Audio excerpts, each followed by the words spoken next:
Online delivery সংক্রান্ত এক তুচ্ছ বিবাদ যে শেষ পর্যন্ত একটি তরুণ প্রাণের পরিসমাপ্তি ঘটাতে পারে, তারই এক মর্মান্তিক দৃষ্টান্ত দেখা গেল ধর্মনগরে। প্রকাশ্য অপমান, শারীরিক নিগ্রহ এবং সামাজিক মাধ্যমে হেনস্থার অভিযোগের পর এক ডেলিভারি কর্মীর রহস্যজনক মৃত্যুকে ঘিরে গোটা এলাকা জুড়ে ছড়িয়ে পড়েছে তীব্র চাঞ্চল্য ও ক্ষোভ। মৃত যুবকের নাম প্রসেনজিৎ সরকার বলে জানিয়েছে পুলিশ। ধর্মনগর রাজবাড়ী এলাকার ব্লু ডার্ট কুরিয়ার এজেন্সিতে ডেলিভারি বয় হিসেবে কর্মরত ছিলেন তিনি।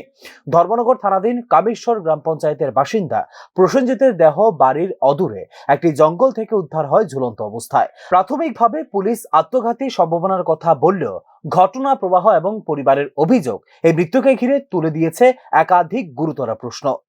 একটি অনলাইন ডেলিভারি সংক্রান্ত ফোন করা নিয়ে এক যুবতী গ্রাহক ও তার সঙ্গে থাকা 4 বন্ধু ব্লু ডার্ট অফিসে এসে বিবাদে জড়িয়ে পড়ে প্রসেনজিতের সঙ্গে। অভিযোগ অনুযায়ী সেই বিবাদ মারধর, অশ্রাব্য গালিগালাজ এবং প্রকাশ্য অপমানের রূপ নেয় ক্রমশ। এমনকি ক্ষমা চাওয়ার পরও প্রসেনজিৎকে কান ধরে উদ্ভস করানো হয় বলে অভিযোগ।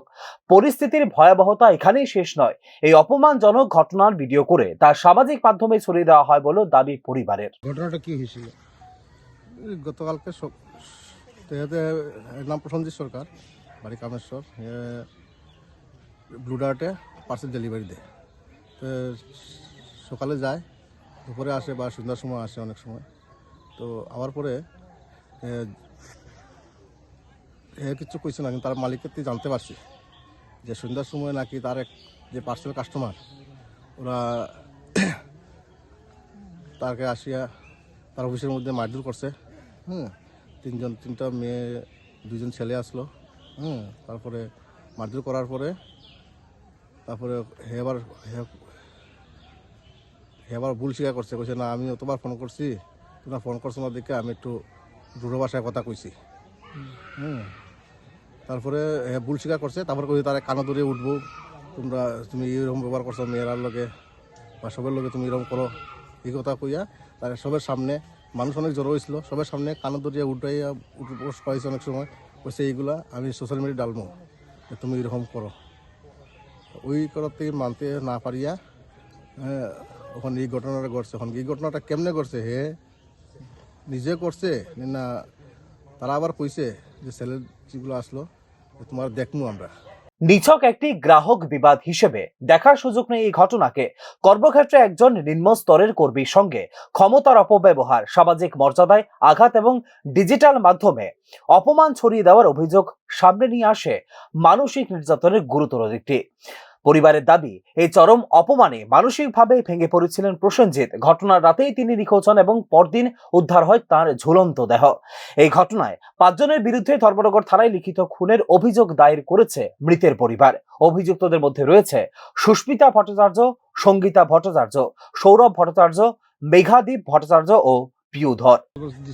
নাম জানেন আপনি?